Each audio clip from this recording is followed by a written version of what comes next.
Hello everyone, I'm Julia Barrett, one of the KE4CAP team alongside Roger Street, Barry Dwyer, Jeremy Galt, Kim Van Nieuwel and Vicky Heyman. I'm very much looking forward to our discussions in Virtual Knowledge Exchange number 4 later this week. The event will focus on communications, knowledge brokering and knowledge stewardship.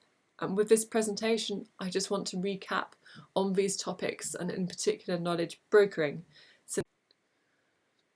So far in KE4CAP, we have clustered communications, knowledge brokering and knowledge stewardship since they are very closely linked.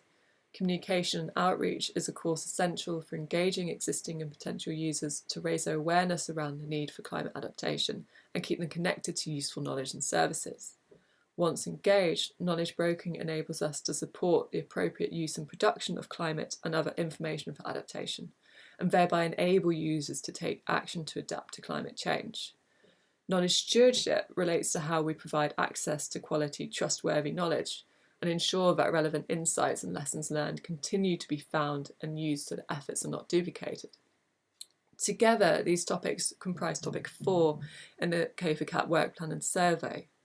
If you haven't seen it yet, you can read the initial survey analysis, including excellent insights from other platforms on this topic at weadapt.com/KE4CAP survey.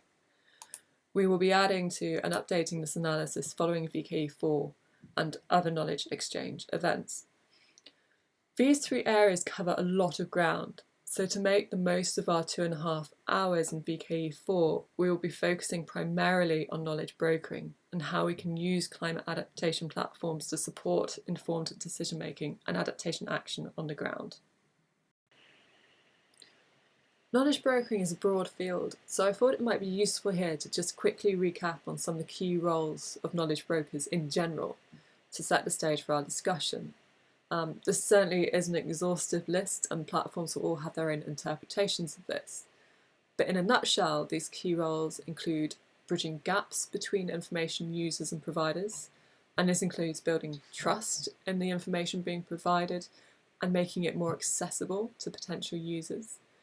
Building capacity around and driving both the production and appropriate use of information. This involves showing and guiding users on how they can use climate and related information to adapt to climate change and supporting information providers to produce climate and other information that is relevant for the decision-making contexts in which it is needed.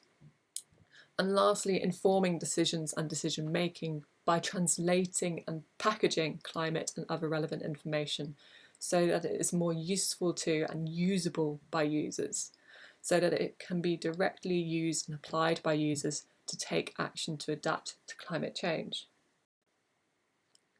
The climate adaptation platforms engaged in this network are diverse and broker various types of knowledge and a whole range of ways to meet the information and support needs of their users.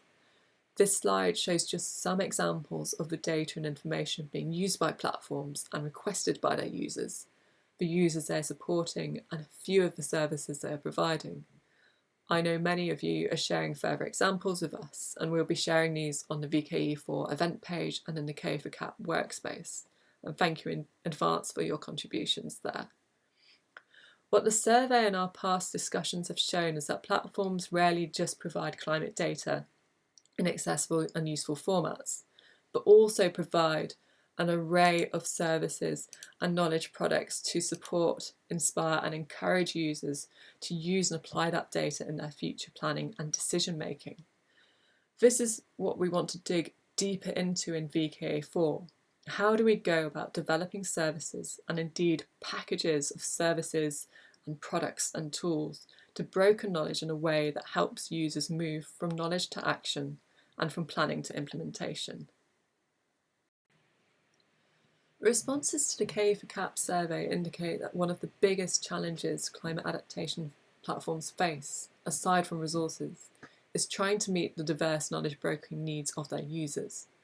This is something we want to spend some time unpacking during VK4 for 3 groups of users, those focused at the national, local and community scale. The lead question for the first breakout discussion is, what do we need to know about users to communicate and broker knowledge effectively? With this, we hope to set the stage for sharing details of how we, as platforms have developed and are developing different services and products for users, and in particular how these have been designed and tailored with users in mind. So here I want to list some examples of what this might include, but we look forward to hearing more from the different platforms on this and related approaches and challenges during the event. So for me, knowledge capacities includes existing knowledge and levels of climate literacy. For example, users' knowledge of climate change and climate impacts and what data and information is available to them, and on planning processes, adaptation options and implementation approaches, for example.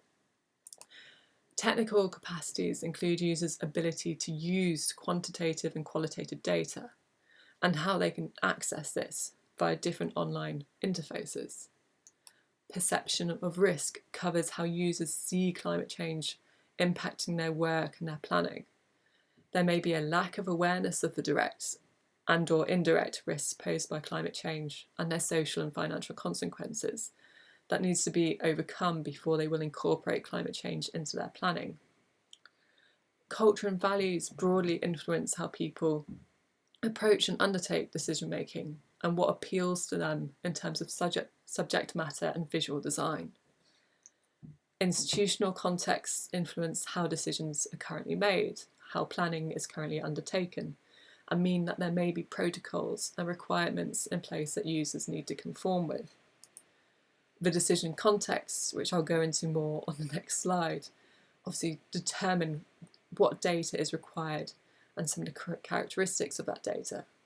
And of course, I've got no doubt that we'll be exploring additional considerations here during VKE4. The decision and policy contexts include, for example, what data and information, including non-climate information, is needed and what the characteristics of that data and information look like, including spatial resolution and timescales. Amongst other things, this is informed by the objectives of the decision making, what policies they're driven by, and what climate risks they're responding to. And as Barry discussed in the last VKE, these are all things that change through time as climate science, international and national policy, and user experience evolve. Users also have different capacities and data and information needs at the various stages of the adaptation cycle. Where they are in this cycle will determine what knowledge and support is needed on top of climate data. And a key question facing many platforms is how we broker knowledge to help users move from one step in this cycle to the next. What do they need to know to do this? And what services, approaches and tools can help them along this journey? Platforms on this network are supporting users at different stages of this adaptation cycle. Some are still at the planning stage, preparing the ground for adaptation, undertaking risk and vulnerability assessments. Others are starting to appraise adaptation options and decide what they want to implement. And others, I think increasingly now, are very much at the monitoring and evaluation stage, and there's a lot of need for support for indicators to track how adaptation is progressing. Together, these considerations inform us on how we can best design climate adaptation platform services and products to broker knowledge. They tell us about data requirements, what data, including non-climate information, is needed for adaptation decision making, and what requirements such as timescales this data needs to meet. It tells us about data formats. How is this data best presented to users to help them incorporate it in their decision making and planning? For example, are these projections, maps, infographics? It tells us about the interfaces and platforms that we can best use to make data and knowledge accessible by the users we want to use it. Also tells us about the guidance and support required and the capacities that need building for users to best apply this knowledge and information and when these are needed. And lastly, it also tells us about supplementary information, what else users might need to enable and inspire them to act. And that was a key challenge that was raised in the survey. How do we inspire users to move from knowledge to action? And I look forward to discussing that with you all during the event. The KE4CAP survey responses show that platforms are developing a wealth of services, products and approaches that broker knowledge in a way that's supporting users to take action. So during the second breakout discussion in the event, we hope to explore what different platforms are providing and why, how were these designed to best support users, why and how were certain features developed, and most importantly, what is working. However, we don't just want to focus on the users. These first 2 points highlight the key role platforms play not only in supporting users, but also working with climate and other data providers to produce data and information that fits the requirements and preferences of users. This is key for ensuring that we have data and information to share with users that is not just high quality, but directly relevant and usable by users. So while a lot of our activities focus on the user, we really look forward in the event to hearing about your experiences as climate information providers working with platforms and platforms working with climate information providers to produce relevant data and information.